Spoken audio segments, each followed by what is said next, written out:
कि अर्थ को blue planet कहा जाता है, और वह इसलिए कि इसमें अधिकतर मात्रा क्या है, जल की है। ठीक है ना। और हम लोग के लिए जो यूजेबल वाटर है उसकी मात्रा बहुत कम है, तो वह भी सारा चीज़ है ना, बहुत 0.03% के आसपास है। जितना है उसका भी बहुत सारा। तो हम लोग शुरू करते हैं। जलमंडल लिखिए। पृथ्वी को एक हाइड्रोस्फेयर, इंग्लिश में क्या कहते हैं उसको? हाइड्रोस्फेयर, इंग्लिश में कहते हैं हाइड्रोस्फेयर। तो पृथ्वी को एक, नहीं आ रहा है उसमें? अच्छा,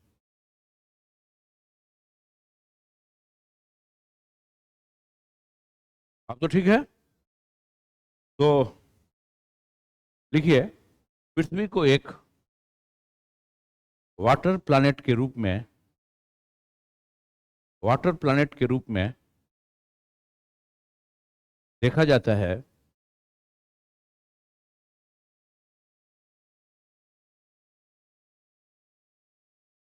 क्योंकि इसमें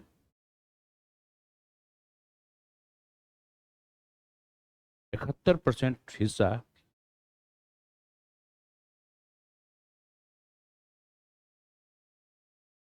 जल का है। 71% हिस्सा जल का है।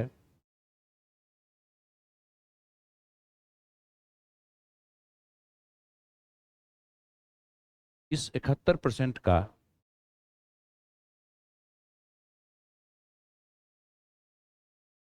इस 71% का 97%, 97%,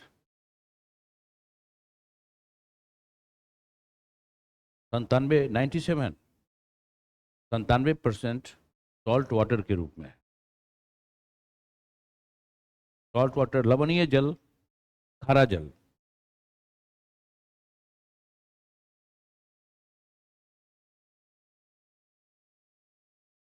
और मात्र 3% हिस्सा,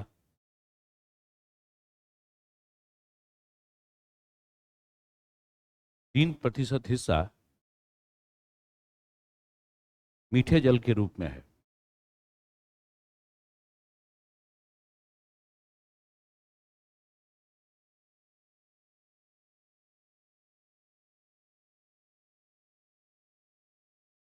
मीठे जल के रूप में है।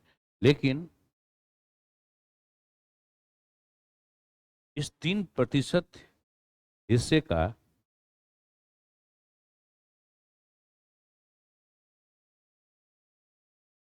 इस 3% हिस्से का 3/4 भाग, 3/4, 3/4, 3/4 भाग,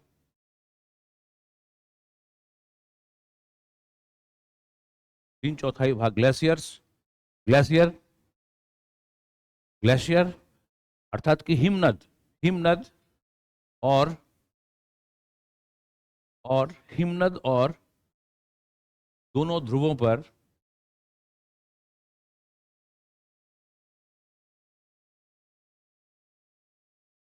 दोनों ध्रुवों पर बर्फ के चट्टानों के रूप में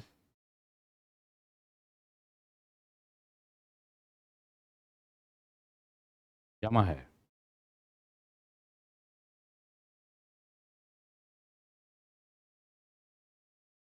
जमा है। जलमंडल में,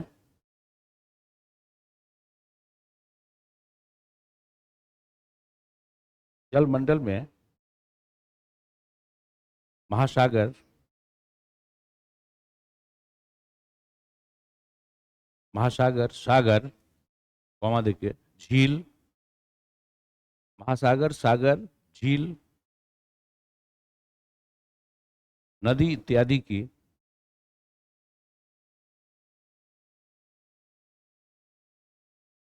महत्वपूर्ण भूमिका है।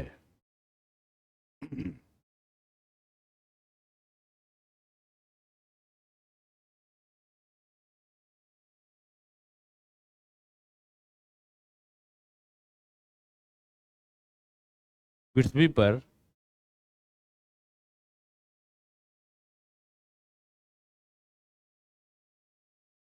पृथ्वी पर कुल 5 महासागर हैं।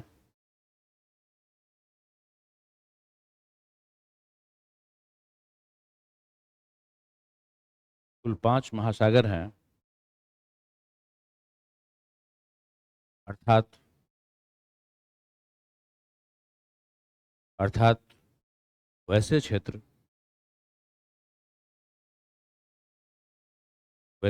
जिनकी जिनकी कोई जलीय सीमा नहीं हो, अर्थात वैसे क्षेत्र जिनकी कोई जलीय सीमा नहीं हो,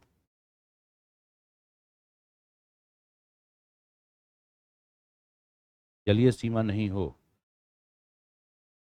अब उसके नाम एक बार लिख दीजिए, तो फिर हम लोग उसको करेंगे। लिख दीजिए, प्रशांत महासागर,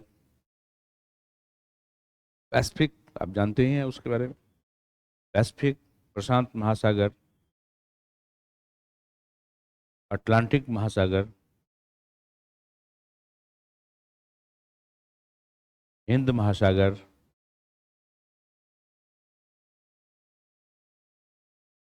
आर्कटिक महासागर,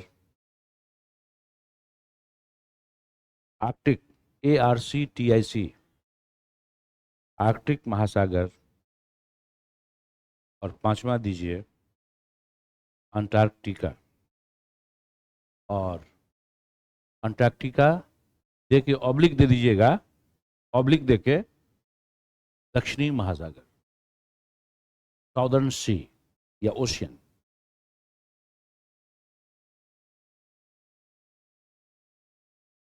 अंटार्कटिका महासागर दे के दे दीजिएगा, ऑब्लिक दे के दक्षिणी महासागर, साउदर्न ओशियन। सबसे पहले आ जाइए पैसिफिक ओशियन पर, अर्थात कि प्रशांत महासागर पर। प्रशांत महासागर पर सबसे पहले आइए।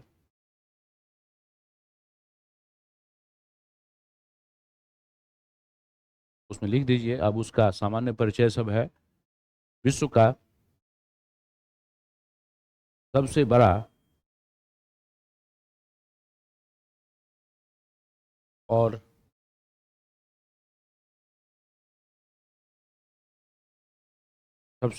और सबसे गहरा महासागर है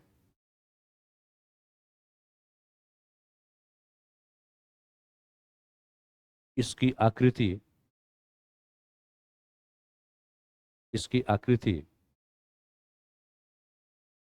त्रिभुजाकार है।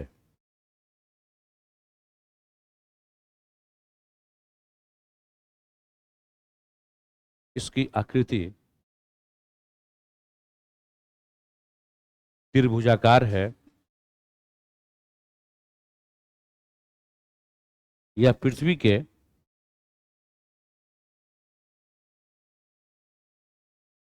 यह पृथ्वी के एक तिहाई हिस्से में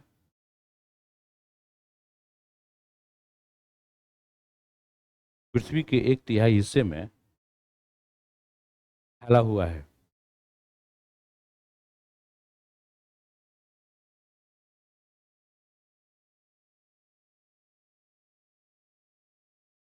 इसकी सीमा थोड़ा देख लीजिए। देखिए, प्रशांत महासागर के उत्तर में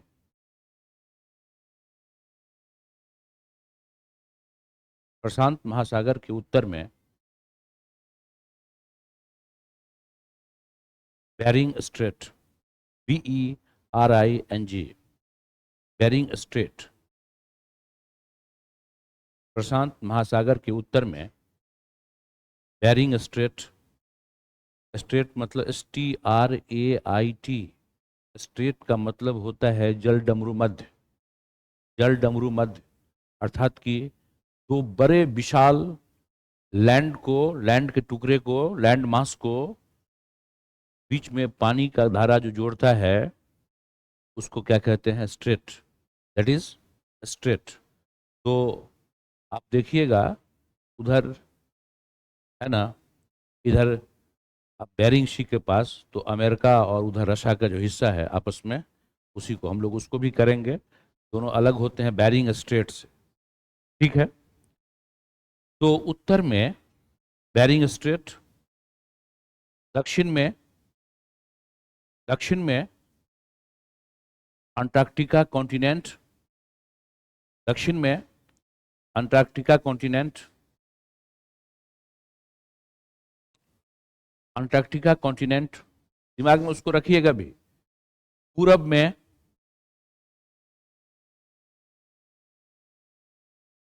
में अमेरिकाज, नॉर्थ अमेरिका और साउथ अमेरिका,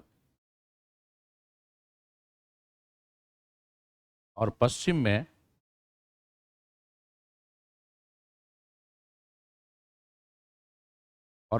में एशियन और ऑस्ट्रेलियन कॉन्टिनेंट हैं। मैं फिर से बोल रहा हूं, पूरब में दोनों अमेरिकाज का मतलब north America and south America, और पश्चिम में एशियन और ऑस्ट्रेलियन कॉन्टिनेंट हैं।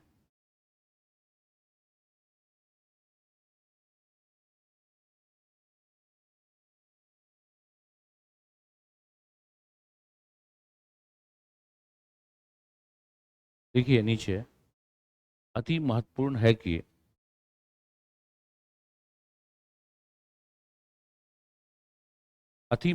है कि दुनिया का सबसे गहरा बिंदु जिसे हम दुनिया का सबसे स्थल का सबसे गहरा बिंदु, गहरा पॉइंट, जिसे हम गर्थ गर्थ तो ऊपर रेफ गर्थ, या इंग्लिश में ट्रेंच, इंग्लिश में क्या कहते हैं, ट्रेंच, गर्थ या ट्रेंच, गर्थ या इंग्लिश में कहते हैं ट्रेंच, ट्रेंच, है ना, प्रशांत में स्थित है और जिसका नाम है मैरियाना गर्थ, MARIANA, जिसका नाम है मैरियाना गर्थ। गर्थ का अंग्रेजी ट्रेंच होता है, ठीक है ना, जिसे हम जिसे हम जिसे हम चैलेंजर जिसे हम चैलेंजर ट्रेंच के नाम से भी जानते हैं। मैरियाना ट्रेंच, मैरियाना या चैलेंजर ट्रेंच के नाम से भी जानते हैं, ठीक है। मैरियाना ट्रेंच या चैलेंजर ट्रेंच के नाम से भी जानते हैं। यह उत्तरी प्रशांत महासागर में है, उत्तरी प्रशांत महासागर में है,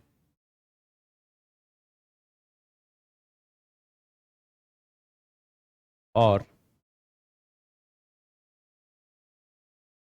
इसकी गहराई लगभग 11 किलोमीटर है। इसकी गहराई लगभग 11 किलोमीटर है।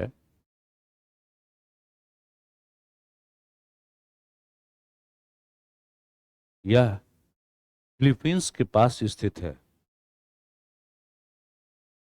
फिलीपींस के पास। यह फिलीपींस के पास स्थित है।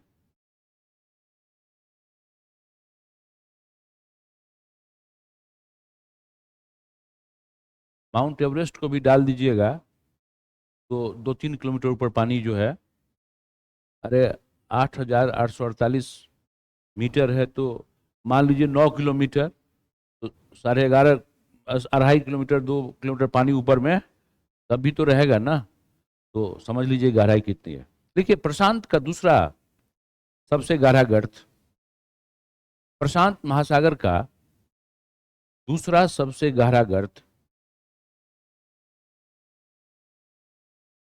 प्रशांत महासागर का दूसरा सबसे गहरा गर्त टोंगा ट्रेंच है। Tonga, TONGA, tonga, TONGA। दूसरा, ये प्रशांत का ही है, tonga, tonga trench, tonga trench. Another trench of Pacific सी या ओशियन, पैसिफिक ओशियन का दूसरा ट्रेंच जो है वह टोंगा ट्रेंच है। और यह मध्य दक्षिण प्रशांत सागर महासागर में स्थित है। मध्य दक्षिण प्रशांत महासागर में स्थित है। मध्य दक्षिण प्रशांत महासागर में स्थित है।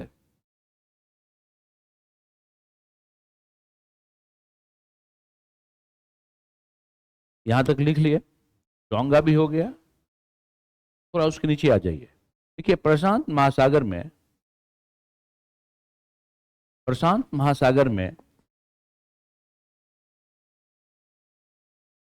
कई प्रशांत महासागर में कई आंतरिक और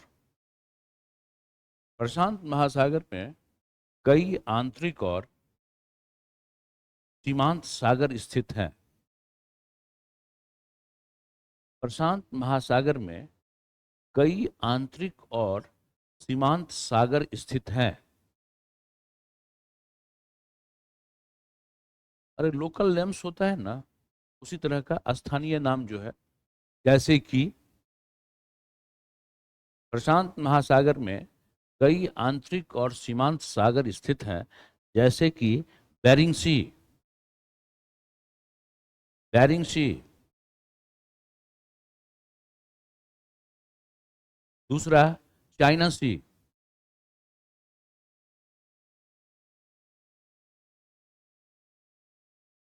तीसरा, अराफुरा सी, अराफुरा, ARAFURA, अराफुरा सी। और चौथा, ओखोटस्क सी, ओखोटस्क, ओखोटस्क। अराफुरा सी और ओखोटस्क सी।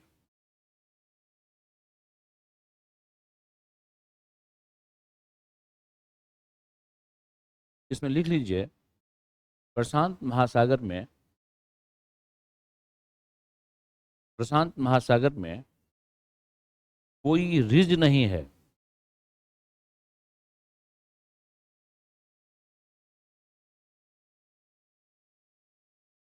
कोई रिज नहीं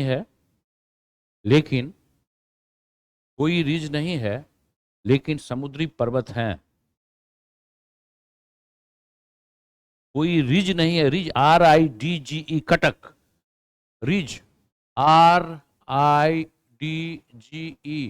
को कटक कहते हैं। अभी मैं बता देता हूं क्या है। प्रशांत महासागर में कोई रिज नहीं है, अर्थात कि कटक नहीं है, लेकिन समुद्री पर्वत हैं।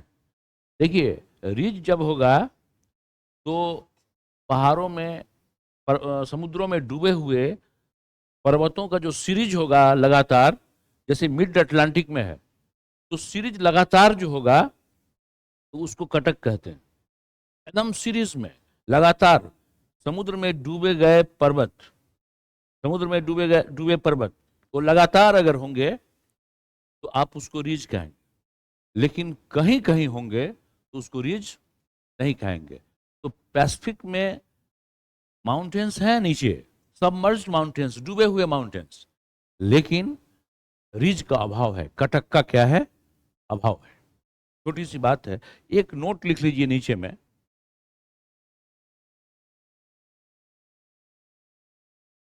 मैरियाना ट्रेंच,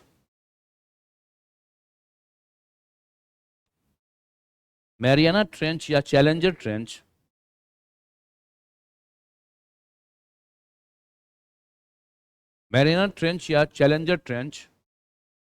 गुआम आइलैंड में स्थित है। GUAM, Guam island. Mariana trench या चैलेंजर ट्रेंच गुआम आइलैंड में स्थित है।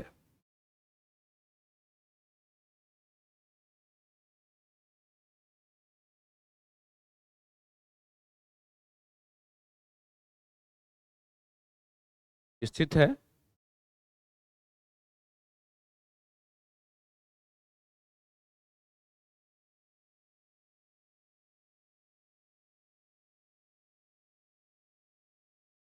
अब हम लोग आ जाते हैं अटलांटिक में। आ जाइए अटलांटिक में।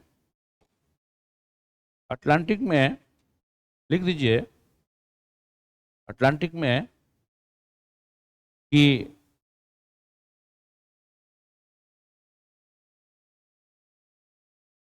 उसमें दे दीजिए यह महासागर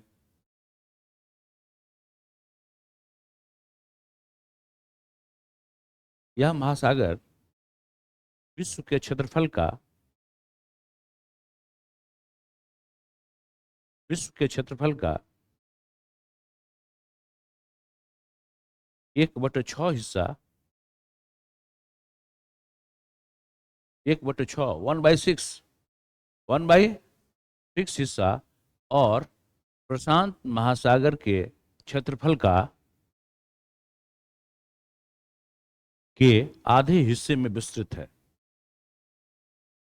विश्व के क्षेत्रफल का 1/6 हिस्सा और प्रशांत महासागर के क्षेत्रफल के आधे भाग में विस्तृत है।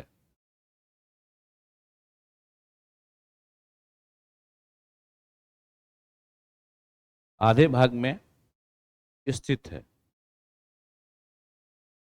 लिख दिए। देखिए इसका आकार एस एस की तरह है। एस इंग्लिश में अल्फाबेट एस है ना, उसकी तरह।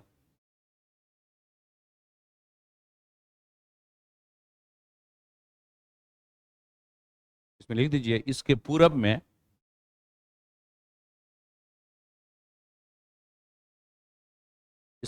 में यूरोप और अफ्रीका यूरोप और अफ्रीका और पश्चिम में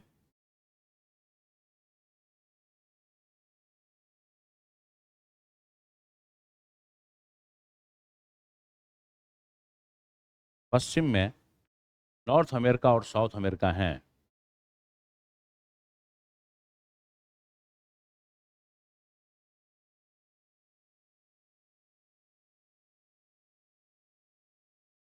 हैं।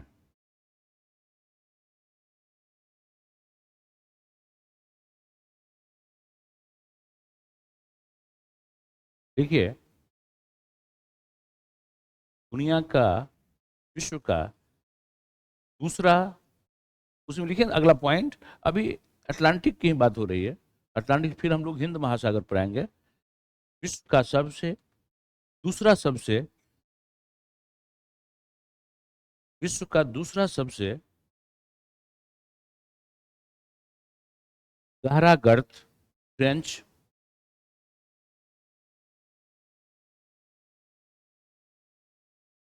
विश्व का दूसरा सबसे गहरा ट्रेंच प्यूर्टो रिको PUERTO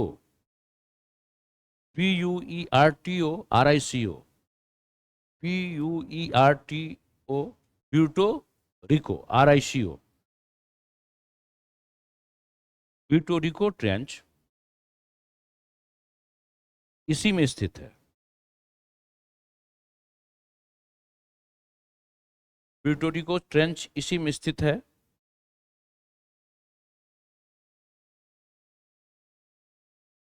इसके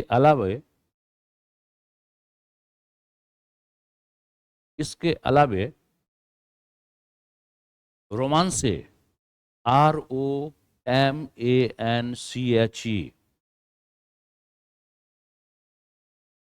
रोमांचे और रोमांचे लिखे ROMANCHE रोमांच और south sandwich south sandwich south sandwich sandwich sandwich island बहुत फेमस है। साउथ सैंडविच इसके दूसरे गर्त हैं। प्यूर्टो को तो याद रखिएगा ही, लेकिन थोड़ा सा ये सब भी दिमाग में, साउथ सैंडविच भी इसके दूसरे गर्त हैं।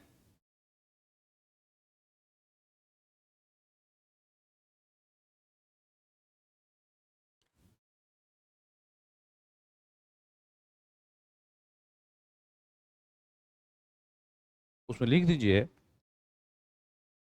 विश्व का सबसे बड़ा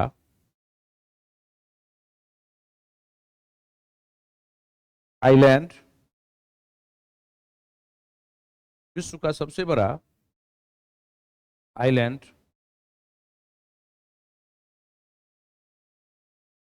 विश्व का सबसे बड़ा island Greenland, Greenland, Greenland, Greenland जो जो उत्तरी अटलांटिक महासागर में स्थित है।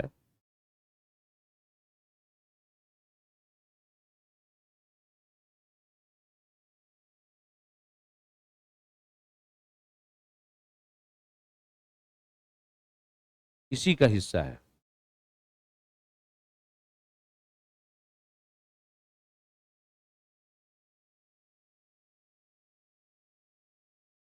इसी का हिस्सा है। देखिए, हडसन बे, ग्रीनलैंड वाला लिख दिया ना, उसके अगला पॉइंट दिए Hudson Bay, HUDSON, Hudson Bay, HUDSON, HUDSON, है ना? उसमें देखिए HUDSON, हडसन बे, हडसन की खाड़ी, हडसन बे और बाल्टिक सी, बाल्टिक सी, बाल्टिक, हडसन बे और बाल्टिक सी, बाल्टिक सी, हडसन बे और बाल्टिक सी भी इसी महासागर से संबंधित हैं।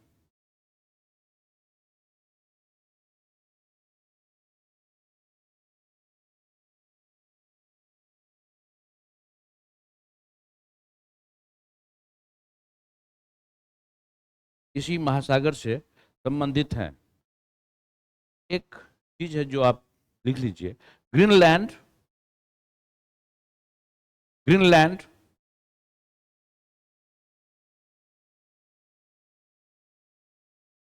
और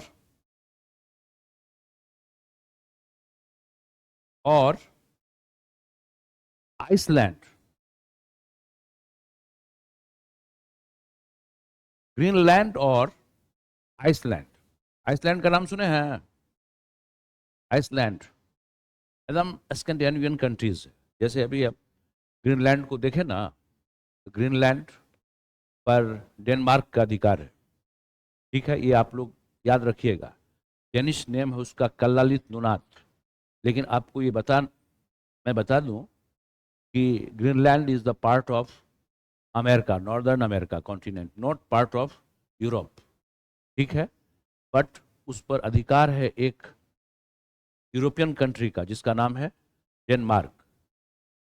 मैं आपको बता दूं कि आइसलैंड मैंने अभी कहा, मैंने डेनमार्क अभी कहा, इसके साथ साथ अगर आप स्वीडन को कर दीजिएगा, आप इसके साथ साथ नॉर्वे को कर दीजिएगा, और आप इसके साथ साथ थोड़ा सा फिनलैंड को भी कर दीजिएगा, तो सारे जो हैं स्कैंडिनेवियन है।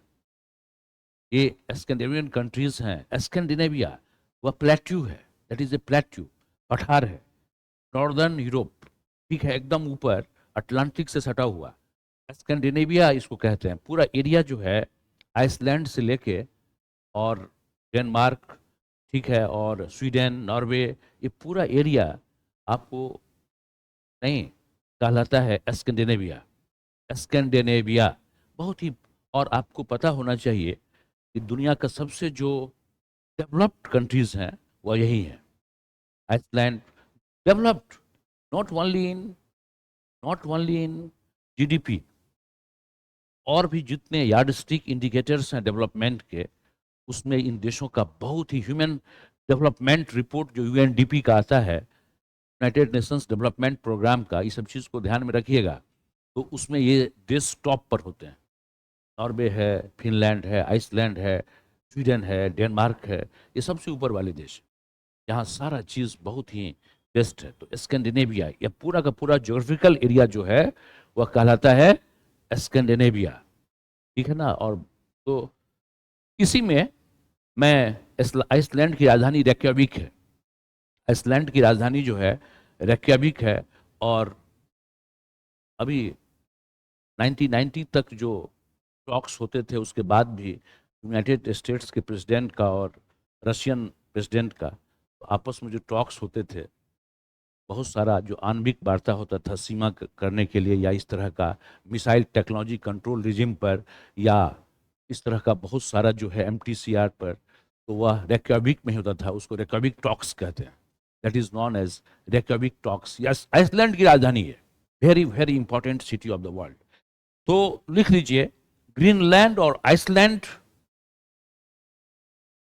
आइसलैंड, आइसलैंड, और उसमें नीचे दे दीजिए बिगिले, आइसलैंड, BIGILLE, बिगिले, गम्शन, GUM, ये सारा TION, गम्शन, है ना, ये सारा जो है आपको, ये गम्शन, ये सारा जो है, ये सारा, ये तीनों जो हिस्सा है वहां का, ये सारे स्कैंडिनेविया के हिस्से हैं। और इसको जो है आप जानते हैं क्या कहा जाता है, इसको टेलीग्राफिक, टेलीग्राफिक, टेलीग्राफिक प्लेट्यू कहा जाता है, टेलीग्राफिक प्लेट्यू। प्लेट्यू मतलब पठार, प्लेट्यू मतलब पठार, टेलीग्राफिक प्लेट्यू, टेलीग्राफिक प्लेट्यू कहा जाता है। इसको क्या कहा जाता है, telegraphic plateau, telegraphic plateau, telegraphic plateau इसको कहा जाता है, ध्यान रखिएगा। और जो है आपको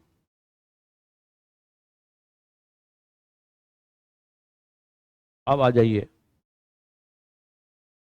हिंद महासागर पर।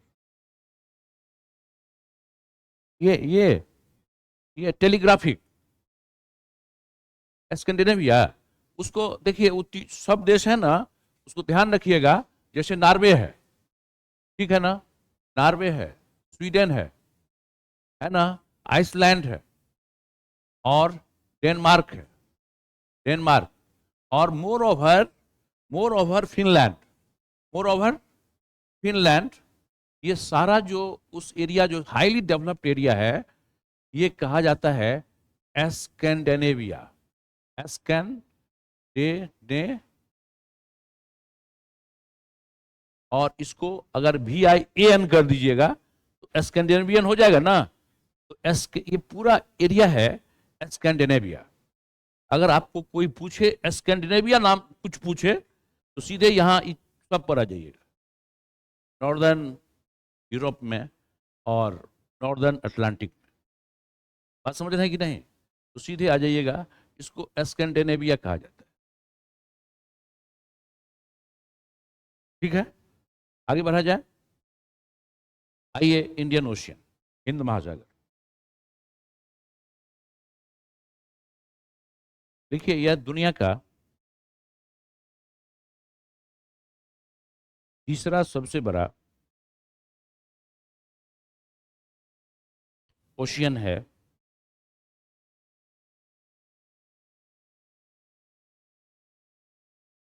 दुनिया का तीसरा सबसे बड़ा ओशियन है।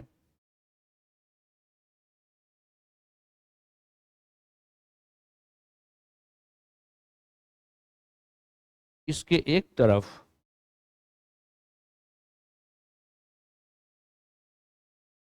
इसके एक तरफ प्रशांत महासागर है, इसके एक तरफ प्रशांत महासागर है, तो दूसरी तरफ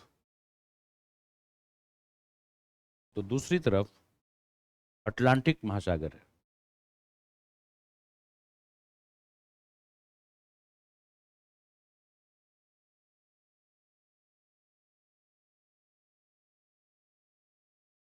इसके पूरब में ऑस्ट्रेलिया,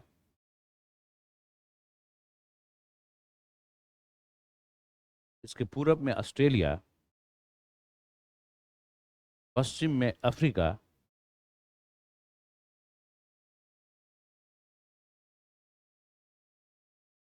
पश्चिम में अफ्रीका, उत्तर में दक्षिणी एशियाई देश, उत्तर में दक्षिणी एशियाई देश, हम लोग जैसे उत्तर में दक्षिण एशियाई देश, और दक्षिण में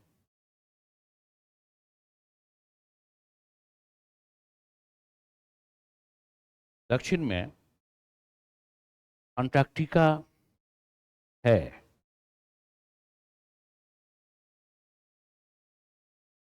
अंटार्कटिका है।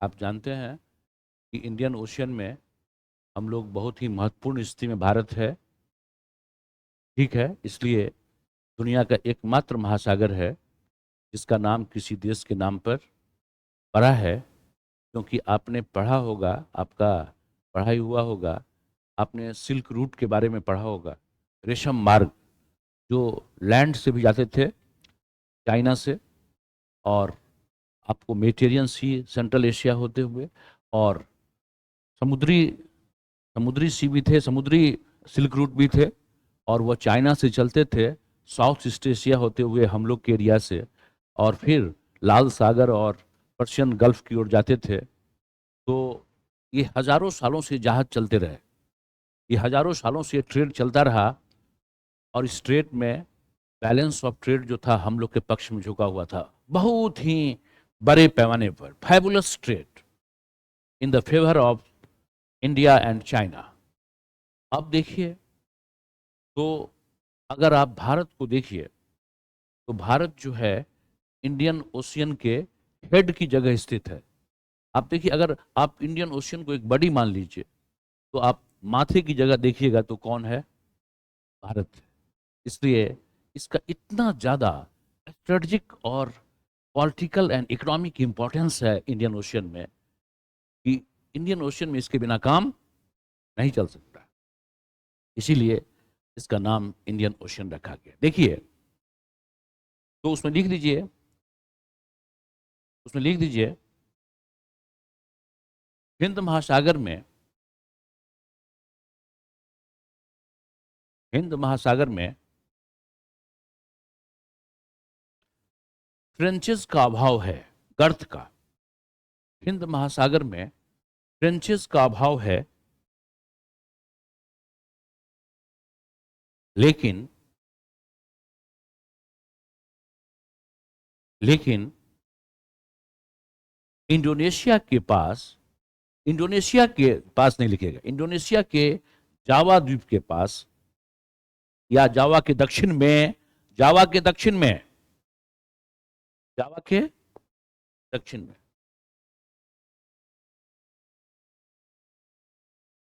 सुंडा ट्रेंच, SUNDA, सुंडा, SUNDA, जावा के दक्षिण में, मैं जो बोल रहा हूं उसको, जावा के दक्षिण में सुंडा ट्रेंच, SUNDA, सुंडा ट्रेंच दुनिया का सबसे तीसरा गहरा बिंदु है।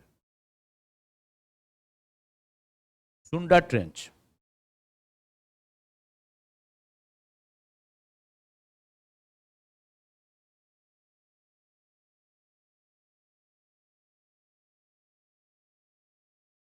लिख दीजिए इंडियन ओशियन का दूसरा ट्रेंच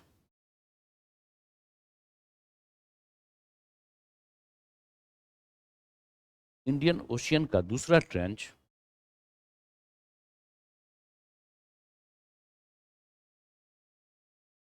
इंडियन ओशियन का दूसरा ट्रेंच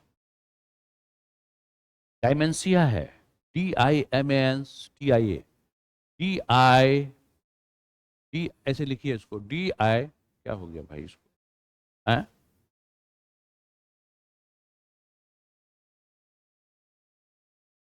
यहां पर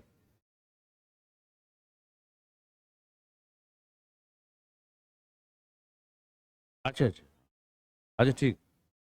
सुंडा, देखिए सुंडा के बगल में, सुंडा के बगल में आप लिख डायमेंसिया, डायमेंसिया, उसको कर लीजिएगा, डायमेंसिया, DIMANTIA,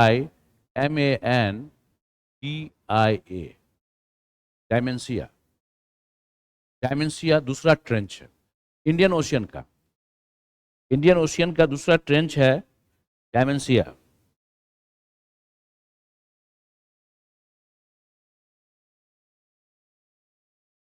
दूसरा ट्रेंच है डायमेंसिया। उसके आगे बढ़ते हैं हम लोग। हिंद महासागर का सबसे बड़ा आइलैंड, हिंद महासागर का सबसे बड़ा आइलैंड मेडागास्कर है। हिंद महासागर का सबसे बड़ा आइलैंड मेडागास्कर है। आपने इसको मैप पर देखा है ना, है ना?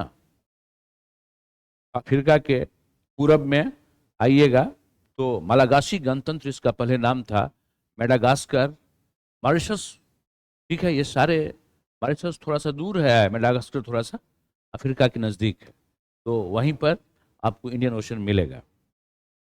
अब आ जाइए आर्कटिक ओशन, आर्कटिक में, आर्कटिक में आ जाइए।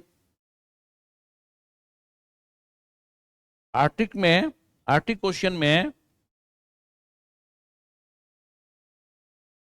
आर्कटिक ओशन में आपको लिख दीजिए, यह सबसे छोटा महासागर है।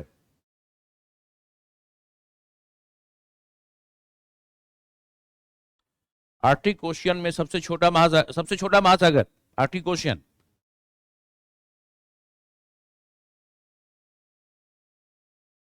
अधिकांश हिस्सा बर्फ से ढका हुआ, अधिकांश हिस्सा बर्फ से ढका हुआ, अधिकांश हिस्सा बर्फ से ढका हुआ।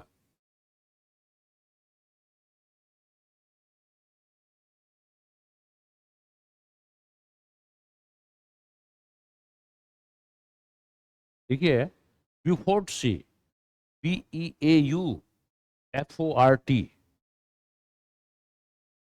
ब्यूफोर्ट, BEAUFORT, ब्यूफोर्ट सी का संबंध इसी से है, ब्यूफोर्ट सी का संबंध इसी से है, ब्यूफोर्ट सी का संबंध इसी से है, और यह सबसे कम गहरा है, सबसे कम गहरा है,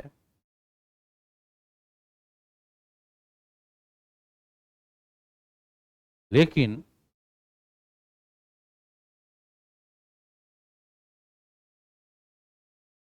इसका कॉन्टिनेंटल सेल्फ, इसका continental self, continental self, continental self सबसे चौड़ा है,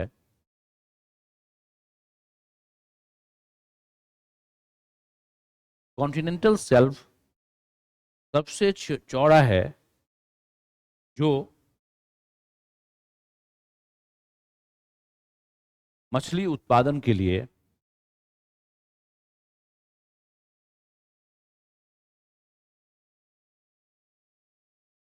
प्रसिद्ध है।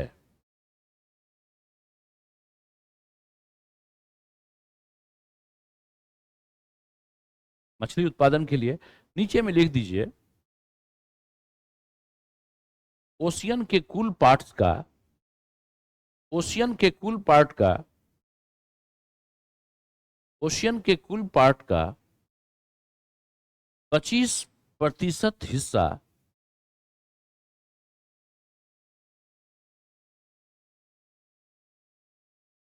कॉन्टिनेंटल शेल्फ का बना है।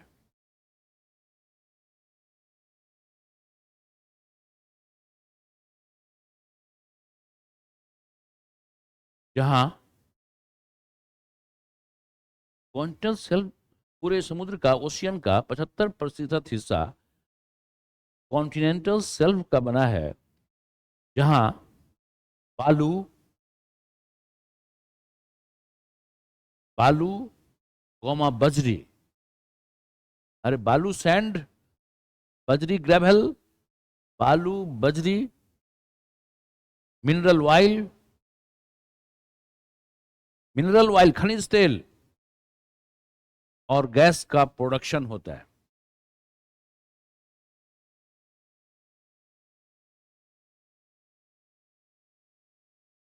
गैस का प्रोडक्शन कॉन्टिनेंटल शेल्फ है ना, गैस का प्रोडक्शन होता है। आपके मन में आता है, जैसे मान लीजिए समुद्र है ना, स्थल है, समुद्र का भाग शुरू होता है, तो ये हिस्सा जो होता है, ये हिस्सा, ये सेल्फ का हिस्सा है, ये पहला हिस्सा, दिस इज सेल्फ। और इससे जो हिस्सा ऐसे होता है वो होता है slope, that is continental slope, है ना, ये होता है continental slope, this is self. ये पहला वाला हिस्सा जो होगा वो सेल्फ का हिस्सा होगा, और उसके बाद जो गहरा हिस्सा होगा समुद्र का, उसको स्लोप कहते हैं, कॉन्टिनेंटल स्लोप, तो स्लोप का हिस्सा होता है। ठीक है, तो यहां तक आ गए हम लोग। उसमें कुछ चीज और है, उसको लिख लीजिए, उसमें लिख लीजिए कि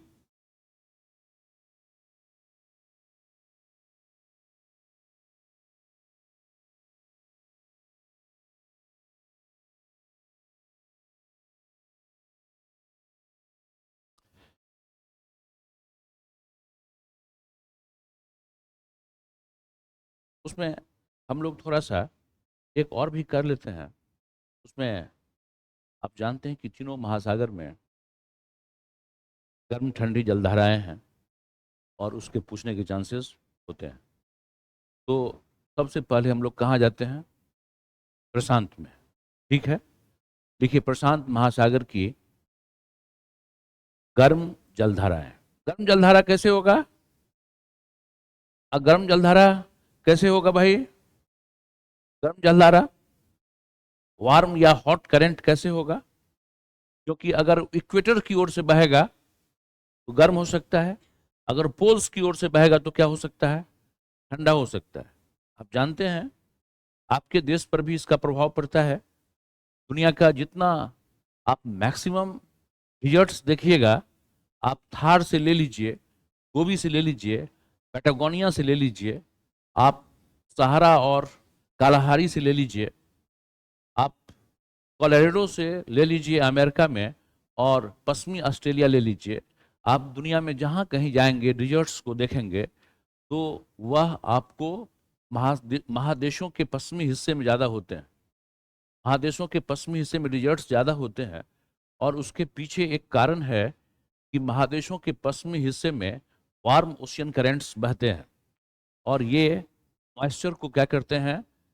ड्राई कर देते हैं, एब्जॉर्ब कर लेते हैं, जिससे कि उस इलाके में सैकड़ों सालों तक बारिश नहीं भी हो सकती या कम हो सकती है। तो मान लीजिए 2500 साल तक यहाँ वर्षा नहीं होगी तो क्या बनने लगेगा? ये डिजर्ट बनना शुरू हो जाएगा ना। अगर सैकड़ों सालों तक नहीं हो तब तो और भी हो सकता है। तो ऐसा होता है। ठीक है, इसलिए आप देखेंगे कि महादेशों के जो पश्चिमी भाग हैं वह डिजर्ट है। मैं बता दूं आपको कि आपका देश भी एक ओशियन करंट से प्रभावित होता है। आपका मानसून, ठीक है, आपका मानसून भी प्रभावित होता है, क्योंकि हमारा मानसून जो है वह एक ग्लोबल फेनोमेनन है, और उस फेनोमेनन को प्रेशर कंडीशन बहुत ज़्यादा प्रभावित करते हैं। वे प्रेशर कंडीशन जो प्रशांत में बनते हैं और जो हिंद महासागर में बनते हैं। तो देखिए, आपने कभी एल नीनो का नाम सुना होगा, एल नीनो इफेक्ट, आप पढ़े ना इसको? है। हाँ, पेरिवियन क्राउड से एल नीनो, एल नीनो नाम सुना है ना, एल नीनो। तो एल नीनो जो होता है, ये आप जानते हैं कि मानसून को स्ट्रांग होने के लिए, मानसून को स्ट्रांग होने के लिए पैसिफिक में हाई प्रेशर होना चाहिए, प्रशांत महासागर में, और हिंद महासागर में लो प्रेशर होना चाहिए, कम दबाव बनना चाहिए, तब आपका मानसून क्या होगा, अच्छी तरह आएगा। ठीक है, अगर उसको देखिएगा तो मानसून का परिघटना अगर आप लोग पढ़े होंगे। लेकिन अगर एक पेरू के बगल में, पेरू नाम का देश है जिसकी राजधानी लीमा है, साउथ अमेरिका में, पेरू के बगल में एक ठंडी जलधारा बहती है जिसका नाम है हम्बोल्ट करंट, या उसको पेरुवियन करंट भी कहते हैं, हम्बोल्ट। ठीक है, हम्बोल्ट करंट वह एक ठंडी जलधारा है, हम्बोल्ट, है ना, हम्बोल्ट करंट वह एक ठंडी जलधारा है।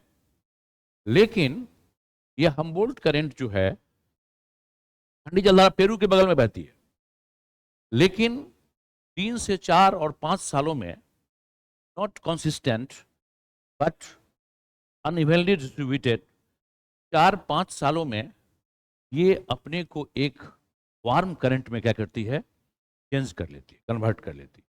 तो वार्म करंट में जब ये चेंज करेगी तो क्या करेगा, पैसिफिक के ऊपर जो मॉइस्चर होता है उसको क्या करता है, ये ड्राई कर देता है। तो प्रेशर क्या हो जाएगा बोलिए, कम हो जाएगा। तो वहां जो प्रेशर कम होता है, तो हिंद महासागर में कंपेरेटिवली प्रेशर क्या होता है, ज्यादा हो जाता है। तो मानसून क्या हो जाता है, फीवल हो जाता है, दैट इज वीक, कमजोर हो जाता है या डिलेड हो जाता है। मेरी बात समझ रहे हैं कि नहीं? तो जब हम्बोल्ट करंट या पेरुवियन करंट आपको 4 से 5 सालों में अपने को वार्म करंट में चेंज करती है, तो इसका नाम पड़ जाता है एल नीनो, इसका नाम पड़ जाता है। ये आप लोग जानते भी होइएगा। ठीक है, तो एक बार हम लोग खाली उसका जो है ना ग्राफ आपके पास रहेगा, तो बन जाएगा, पूछ देता है कि यह करंट ठंडी है कि गर्म है। तो पहले गर्म करंट में लिख लीजिए, पहला लिखिए, प्रशांत महासागर में है हम लोग, ठीक है। पहला लिखिए हॉट करंट या वार्म करंट में कुरोशिवो, KUROSHIWO,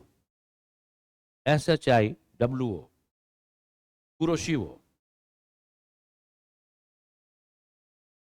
KURO, कुरो हो गया ना, SHIWO, कुरोशिवो, ध्यान रखिएगा। ठीक है, उसमें लिख लीजिए दूसरा एल नीनो,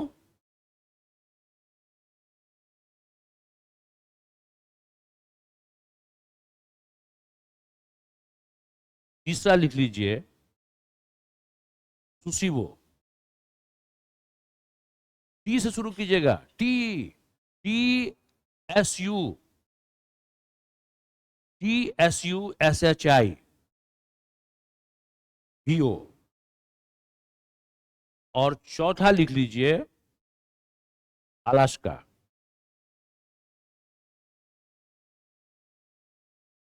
चौथा लिख लीजिए Alaska,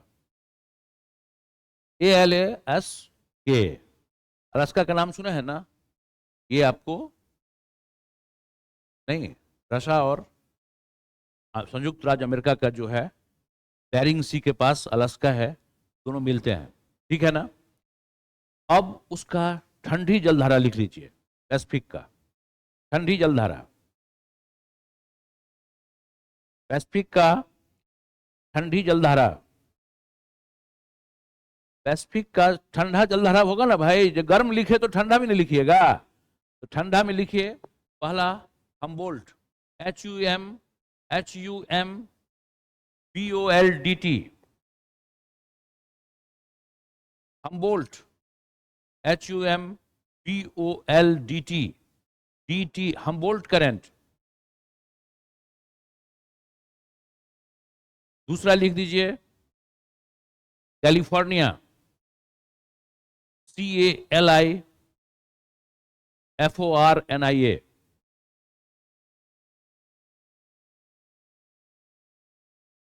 California current.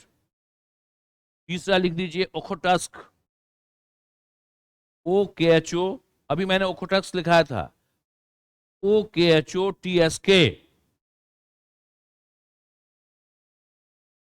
Okhotsk, Okhotsk लिख दिए। और चौथा लिख दीजिए ओयोशिबो, OYO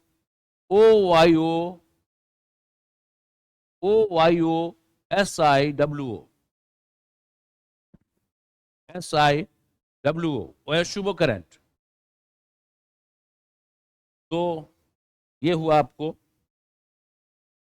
पैसिफिक का। अब आ जाइए अटलांटिक में।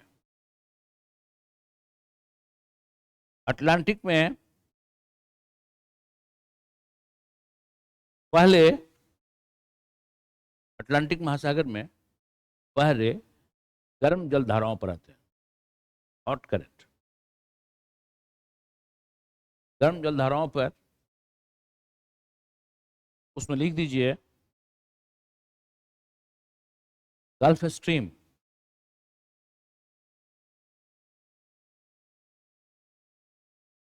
गल्फ स्ट्रीम, गल्फ, एकदम ध्यान रखना, बहुत इंपॉर्टेंट है।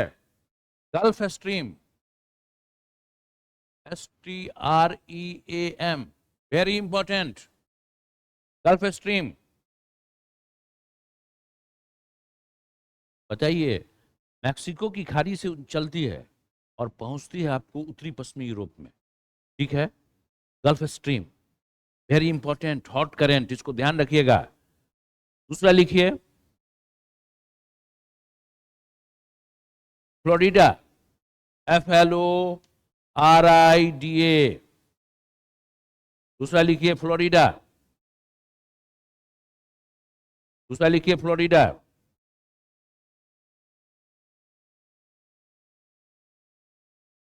तीसरा पर आइए, तीसरा लिखिए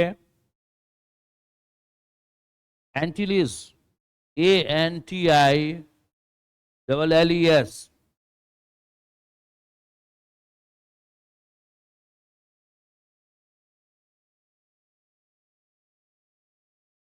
एंटीलिस। चौथा लिखिए Guyana current, GUINEA, Guyana current.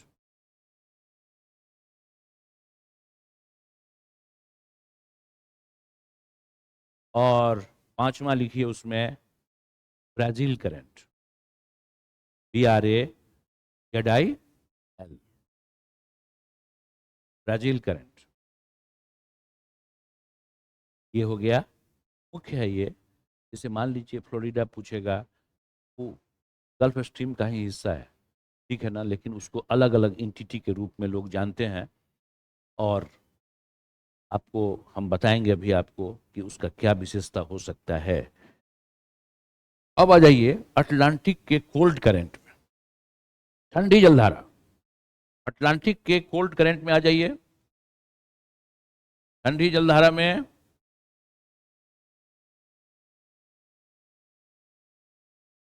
तो उसको कीजिए, अटलांटिक का जो ठंडी जलधारा है उसमें पहला लिखिए लेब्राडोर, लेब्राडोर करंट, LABRADOR,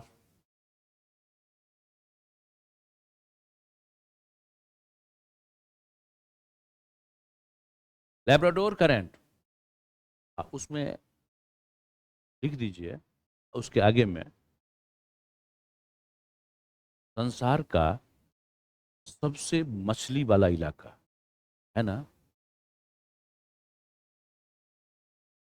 उसके आगे में लिख दीजिएगा। क्योंकि उसमें लिख दीजिए इतना, क्योंकि यह यह तो ठंडी जलधारा है, यह गर्म जलधारा गल्फ स्ट्रीम से मिलती है। यह गर्म जलधारा गल्फ स्ट्रीम से मिलती है।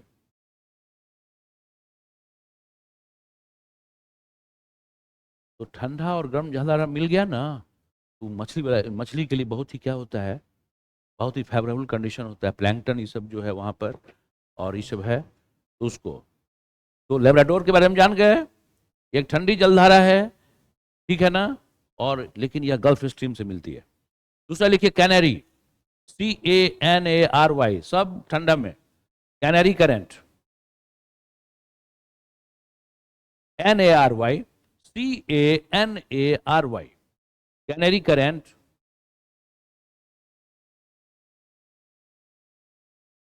तीसरा लिखिए बैंगुएला करेंट, BENGUELA,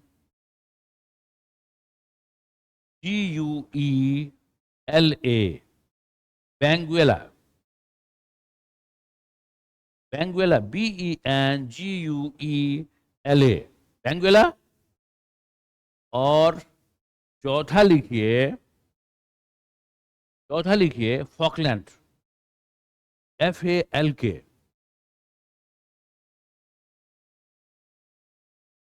फॉक हो गया, LAND, फॉकलैंड। इसका क्या विशेषता है, what is the character of Falkland? Falkland island है, वहीं पर ये बहती है, तो उसको फॉकलैंड करंट कहते हैं। आप जानते हैं यह ब्रिटेन से सैकड़ों हजारों किलोमीटर दूर है, लेकिन इस पर अधिकार किसका है? ब्रिटेन का। और इसके लिए ब्रिटेन और अर्जेंटीना के बीच में 1982 में युद्ध भी हो चुका है, फॉकलैंड द्वीप के लिए। और इस पर किसका अधिकार है? ब्रिटेन का, ध्यान रखिएगा। और उसी में लास्ट में लिख दीजिए, कोल्ड करंट में, बेंगुएला करंट के बाद, फॉकलैंड करंट के बाद, Irminger, IR, VINGER, IRVIN, Irminger, IRVINGER, Irminger current.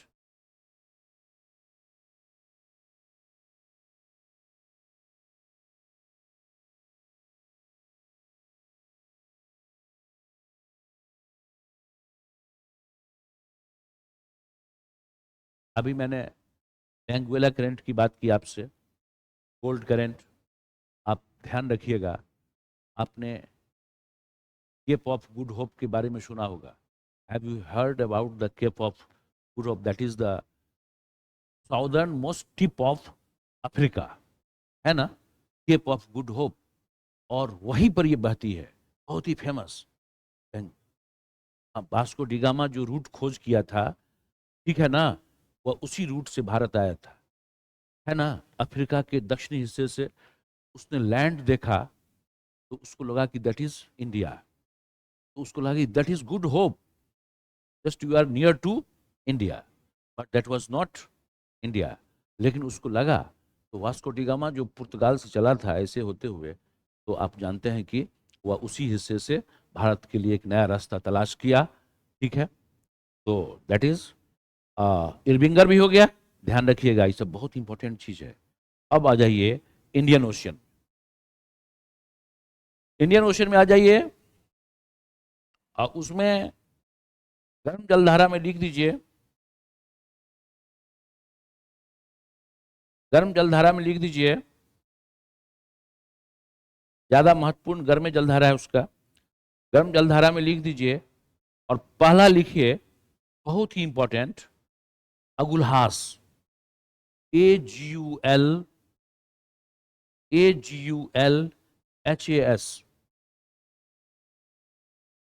Agulhas current.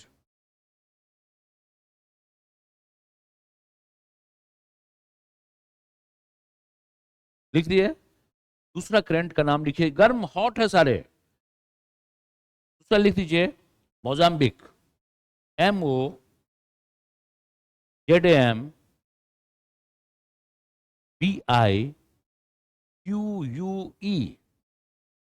MOZAMBIQUE, Mozambique current. Mozambique का नाम सुना है ना? नहीं, मोजाम्बिक जो है आपको पूर्वी अफ्रीका का देश है ना, वेरी फेमस मोजाम्बिक, है ना। और लास्ट उसका लिख दीजिए, लास्ट करंट है सब पूर्वी अफ्रीका वाला हिस्सा में, क्योंकि अफ्रीका के पूर्व में न होगा, हिंद महासागर में, उधर तो होगा तो हो जाएगा अटलांटिक में, और लास्ट वाला लिख दीजिए मेडागास्कर करंट। लास्ट वाला क्या लिख दीजिएगा? मेडागास्कर।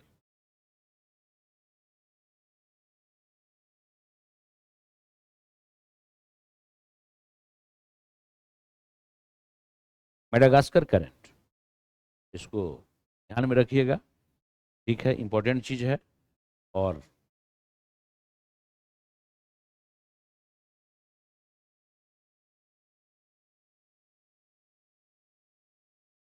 अभी आपने एक क्यूरोशिवो लिखा होगा, ठीक है ना? क्यूरोशिवो लिखा है ना? क्यूरोशिवो, उसके आगे लिख दो, क्यूरोशिवो के आगे हॉट करंट में लिखे हो, वार्म करंट में, पैसिफिक में, उसमें उसके आगे लिख दो इसे जापान में ब्लैक करंट। अरे अरे हॉट करंट देखिए ना भाई, वार्म करंट देखिए ना पैसिफिक में, उसमें क्यूरोशिवो पहला वाला लिखाए थे ना, क्यूरोशिवो। उसके आगे खाली इतना ही लिख देना है उसके आगे में थोड़ा सा, कि इसे जापान में काली धारा भी कहा जाता है, ब्लैक।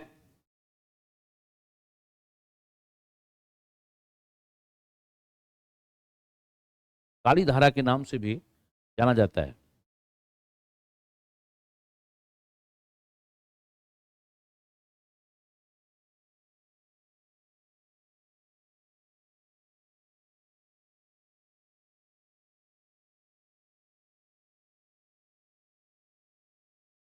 और एगो और देखिएगा, उसी में एगो ओएसशिवो लिखे होंगे, कोल्ड करंट में लास्ट देखिए, कोल्ड करंट में लास्ट है ना ओएसशिवो, उसमें लिख दो उसके आगे में इसे इसे ओएसशिवो करंट को,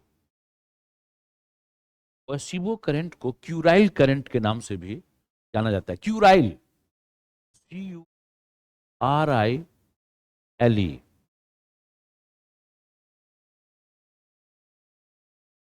क्यूराइल करंट के नाम से भी जाना जाता है।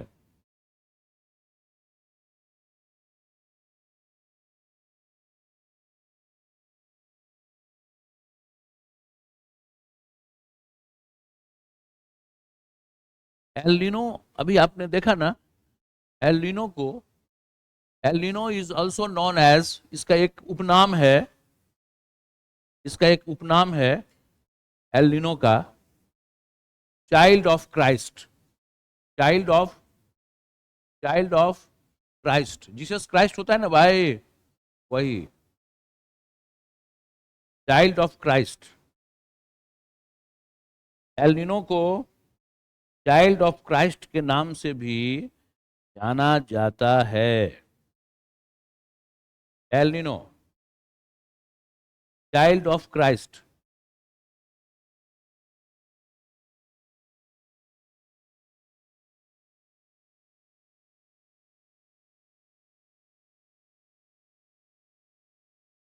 देखिए उसके नीचे दीजिए, देखिए नॉर्थ अटलांटिक, उत्तरी अटलांटिक महासागर में, उत्तरी अटलांटिक महासागर में, हाँ नोट में दीजिए नीचे, वो हो गया, थोड़ा सा इंफॉर्मेशन कलेक्ट करना है थोड़ा थोड़ा, ठीक है? तो लिखिए उत्तरी अटलांटिक महासागर में,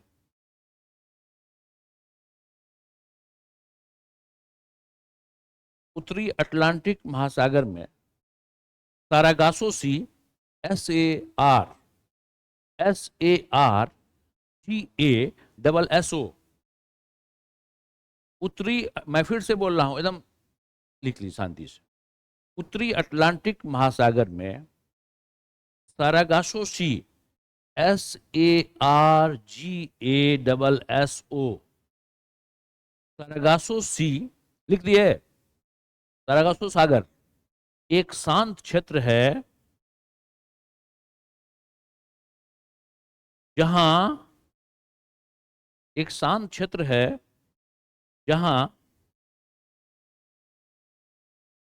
सौरगैसम घास SARGASSUM।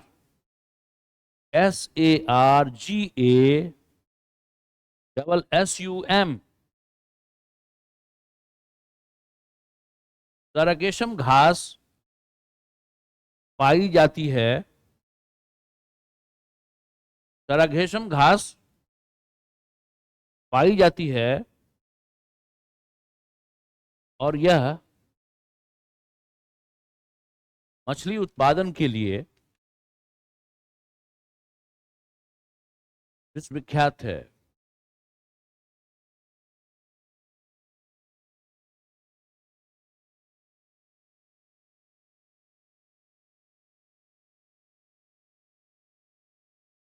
मछली उत्पादन के लिए विश्वविख्यात है।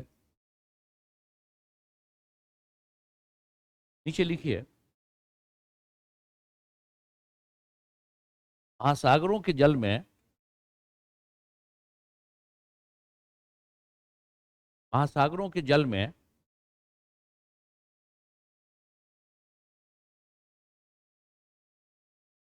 महासागरों के जल में लवण की मात्रा होती है।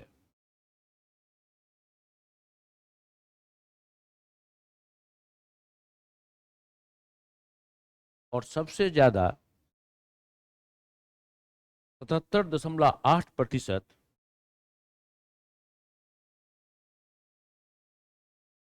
77.8% सोडियम क्लोराइड की मात्रा होती है।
ऐसा तो जानते ही हैं कि सोडियम क्लोराइड सबसे ज्यादा होता है, बहुत ही प्रिवलेंट। लेकिन तब भी लिखिए, महासागरों की महासागरों की औसत लवणता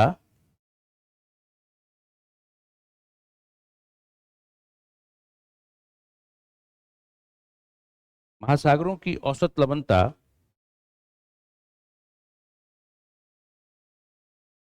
35% है। 35 औसत लवणता, एवरेज। सबसे अधिक लवणता वाला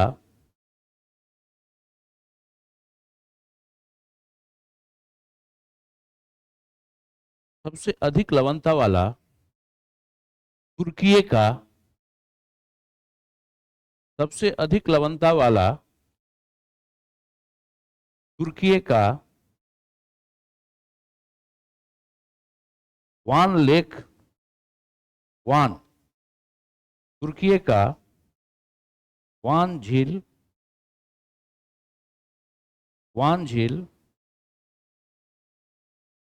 अरे वान VANGOLU भान अलग लिखिएगा, गोलू GOLU अलग लिखिएगा। लैंड ये वैन गोलू, ये दिस इज वैन है ना, ये Golu lake, Van Golu lake. इसको गोलू को लोग माइनस कर देते हैं, वन वन याद रखते हैं, ठीक है, जितना शॉर्टकट हो सके। वैन गोलू लेक जिसकी लवणता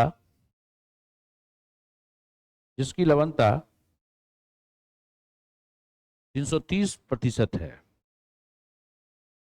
जिसकी लवणता 330% है,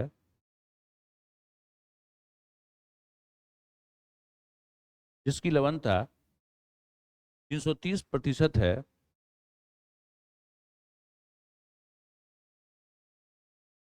दूसरा सबसे ज्यादा लवणता वाला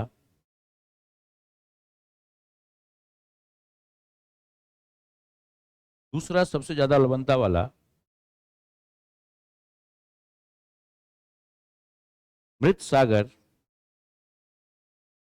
दूसरा सबसे अधिक लवणता वाला मृत सागर डेड सी,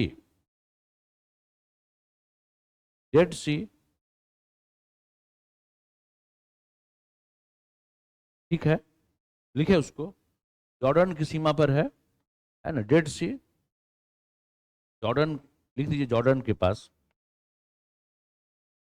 238%, 238,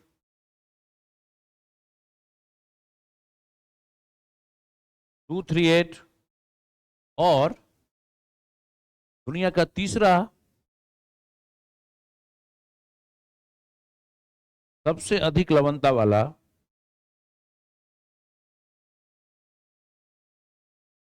दुनिया का तीसरा सबसे अधिक लवणता वाला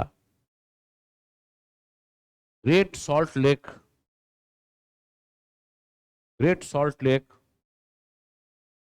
ब्रैकेट में दे दीजिए 220%,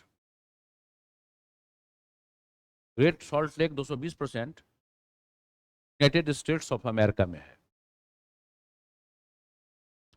USA में है। मैं फिर से बोल रहा हूं, ग्रेट सॉल्ट लेक USA, तीसरा, 3 को हो गया ना, तो तीनों को थोड़ा ध्यान में रखिएगा, महत्वपूर्ण चीज है, इसको ध्यान में रहना चाहिए। नीचे फैक्ट लिखिए,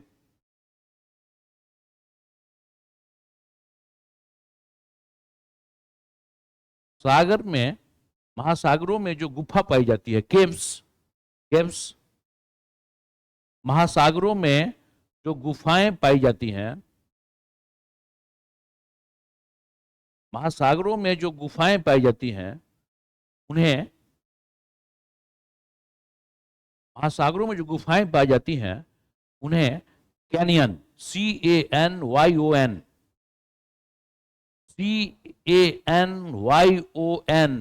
कैनियन के नाम से जानते हैं।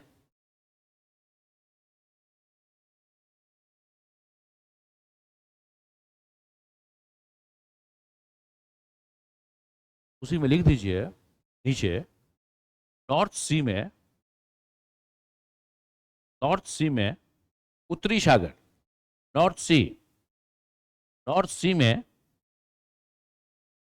में Dover Bank, DOVER, Dover Bank, comma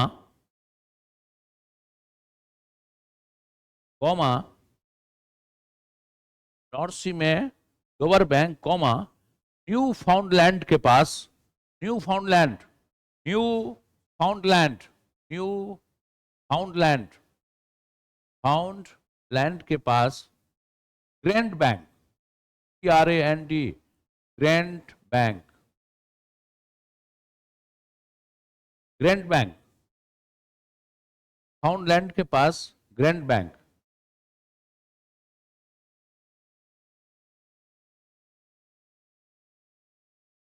grand Bank fishing collection region के लिए, फिशिंग मछली के लिए,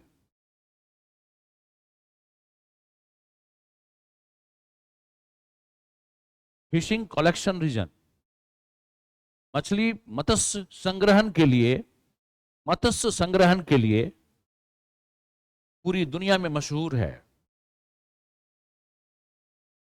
this is Grand Bank and this is Dover Bank. Atlantic के ऊपरी हिस्से में,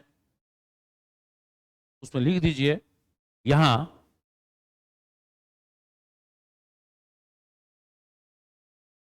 मैंने बताया था आपको हॉट और गर्भ स्ट्रीम मिलती है कैनरी से, तो ठंडा जलधारा हो जाता है। ये दोनों मिल जाते हैं। लिख दीजिए यहां hot and cold current,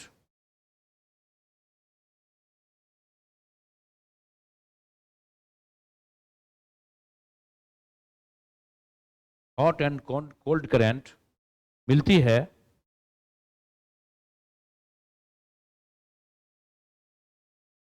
hot and cold current मिलती है और प्लैंकटन, PLAN, PLANKTON, प्लैंकटन, उसमें लिख दीजिए मछली का फूड, प्लैंकटन घास,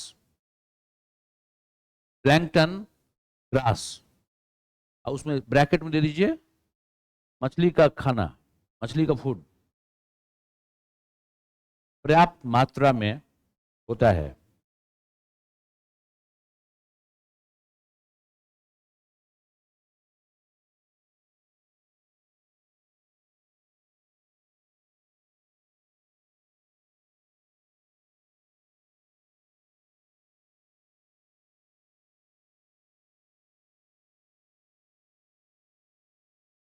अगला फैक्ट लिखिए, सी में सागर, सागर, सागर में, सी में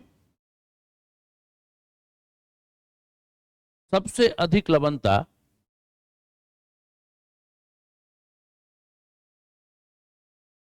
डेड सी का है।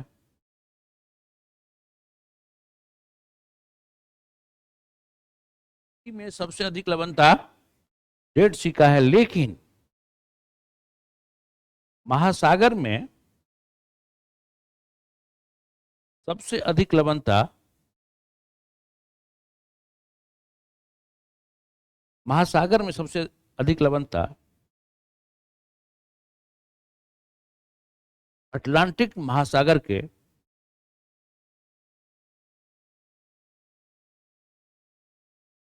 सारगासो क्षेत्र में मिलती है। अटलांटिक महासागर के सारगासो, सबसे अधिक लवणता अटलांटिक महासागर के सारगासो क्षेत्र में मिलती है। इसको ध्यान रखिए, अभी हम लोग सारगासो पढ़े हैं ना, सारगासो क्षेत्र में मिलती है।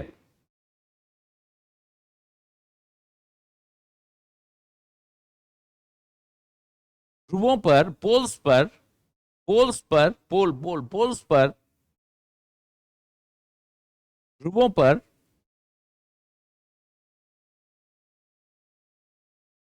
सबसे कम लवणता होती है।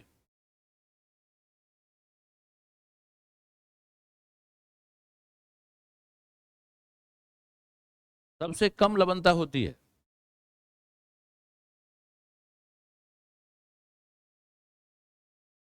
ध्रुवों पर, पोल्स पर, और इक्वेटर पर आइएगा तो ज्यादा थोड़ा मिलेगा, लेकिन 35 डिग्री अक्षांश के पास, 35 डिग्री अक्षांश के पास, 35 डिग्री अक्षांश के पास लवणता सबसे ज्यादा होती है। 35 डिग्री अक्षांश के पास लवणता सबसे ज्यादा होती है।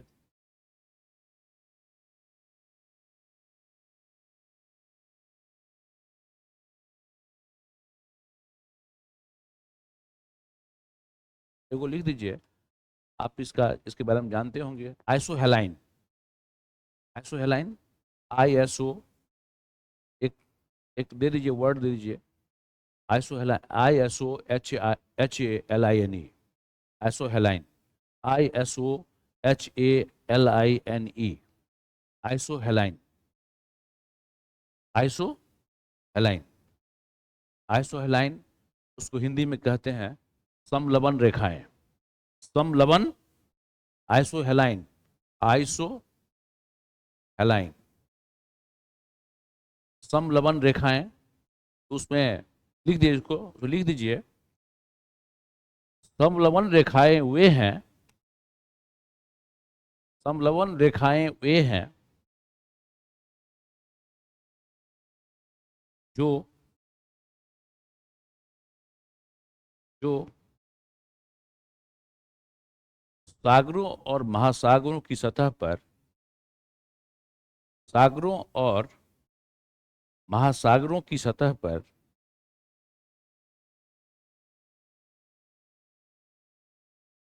समान लवणता वाले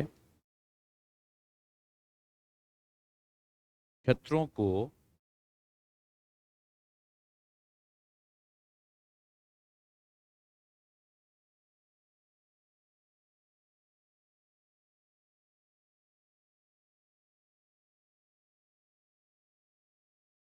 मिलाती हैं। समान लवणता वाले क्षेत्रों को, काल्पनिक रेखा होता है, जैसे आइसो हाइट्स होता है ना भाई, बहुत सारा होता है ना, आइसो बार्स होता है ना, उसी तरह say that is only an imaginary lines, काल्पनिक रेखाएं हैं, लेकिन आइसो हेलाइन कहते हैं उसको। ठीक है, लास्ट में आज कर दीजिए, लास्ट आज कर लीजिए, पृथ्वी की घूर्णन गति,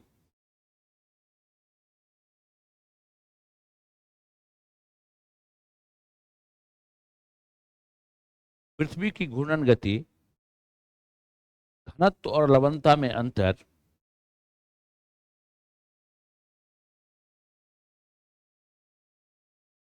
घनत्व और लवणता में अंतर और तापमान की भिन्नता के कारण, तापमान की भिन्नता के कारण, तापमान की भिन्नता के कारण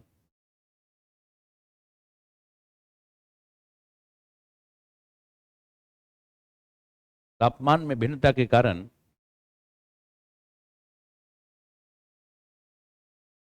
समुद्रों में गर्म और ठंडी जलधाराओं का निर्माण होता है।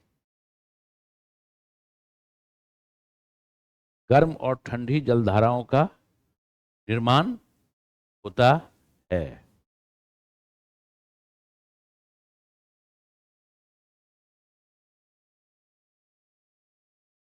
देखिए,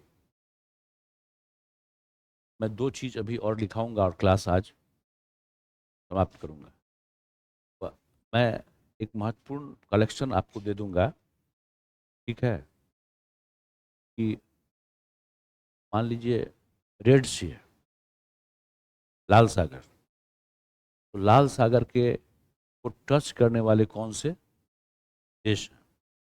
या Gulf of Suez canal, Gulf of Suez है उसको, या गल्फ ऑफ अकावा है, या पर्शियन गल्फ है, Strait of Bab al Mandeb है। ठीक है, तो मैं इसका कलेक्शन, लेकिन आज दो ही लिखिए, अगले दिन मैं सारा दे दूंगा। ठीक है, 7 बजने वाला है क्या? तो रेड सी का पहले लिख लीजिए, रेड, लाल सागर, लाल सागर को, लाल सागर लिख दीजिए, उसके आगे के संबंधित देश जो टच करते हैं उसको, बहुत ही इंपॉर्टेंट चीज है ये, उसमें लिख दीजिए इजिप्ट, इजिप्ट, लाल सागर लिख के रेड सी, लाल सागर लिख के लिख दीजिए Egypt, Saudi Arabia, Ethiopia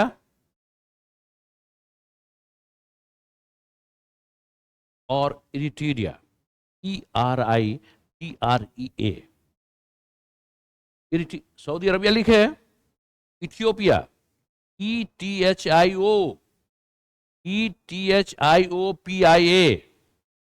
Ethiopia है ना, अंतिम में इरिट्रिया, ERITREA, इरिट्रिया, है ना। अब आ जाइए, अब गल्फ ऑफ सुएज अगर कहेगा तो इजिप्ट जानते ही हैं, इजिप्ट उसका जो है, और आप जानते हैं कि गल्फ ऑफ सुएज में इजिप्ट का जो अलेक्जेंड्रिया बंदरगाह है वह मेन है। अलेक्जेंड्रिया, जो इजिप्ट का अलेक्जेंड्रिया बंदरगाह है वह बहुत ही महत्वपूर्ण है वहाँ पर, ठीक है, ट्रेड रूट के लिए। ये बहुत ही न्यूज़ में है अभी, लाल सागर is in news current affairs में, क्योंकि आप जानते हैं कि यमन के जो हुती विद्रोही हैं वह लगातार उस लाइन को डिस्टर्ब, ट्रेड रूट को डिस्टर्ब करना चाहते हैं, लगातार बम्बार्डिंग कर रहे हैं। इसलिए अमेरिका और ब्रिटेन ने आपको अपने मैरिन्स को, फोर्सेस को वहां तैनात किया है। और कल 40 को हुती विद्रोहियों ने 40 को मिसाइल फेंका था, अटैक किया था ट्रेड जो जहाज जा रहे थे उस पर, लेकिन सारे को अमेरिकन और ब्रिटेन, अमेरिका ने 39-40 को और एक ठो को मारा था, ब्रिटेन ने उसको फेल कर दिया। सारे ड्रोन फेंक रहे हैं, जिससे कि बहुत ताकतवर हैं हुती, ये हुती छापामार जिसको ईरान का समर्थन हासिल है यमन में, और ये शिया विद्रोही हैं, ठीक है, बड़े पावरफुल लोग हैं, ठीक है। तो ये अभी डिस्टर्ब कर रहे हैं रेड सी को, जहाज़ों को आने जाने पर दिक्कत पैदा कर रहे हैं। ये हुती एक्चुअली अमेरिका के भी विरोधी हैं और इजराइल के भी विरोधी हैं और ईरान समर्थक हैं, इसलिए वहाँ पर उसी वहीं से वह इजराइल पर अटैक करते हैं, वहीं से या यमन से, ठीक है। तो गल्फ ऑफ सुएज में इजिप्ट को लिख दीजिए खाली, और फिर हम लोग अगले दिन मिलते हैं तो फिर हम करेंगे। अच्छा, अभी इसके बाद क्या करेंगे आप लोग? जलमंडल भी हो गया, वायुमंडल भी हो गया, स्थल मंडल भी हो गया, लगभग हो गया ना भाई। तो अब हम देखते हैं फिर, ठीक है, जो भी होगा आगे किया जाएगा, ठीक है, अगले क्लास में, है ना। जो भी बाकी है तो देख लेंगे और उसके बाद हम लोग उसको करेंगे। ओके, कौन सा है? वोल्केनो अर्थक्वेक, अच्छा ठीक है, वो देख लेते।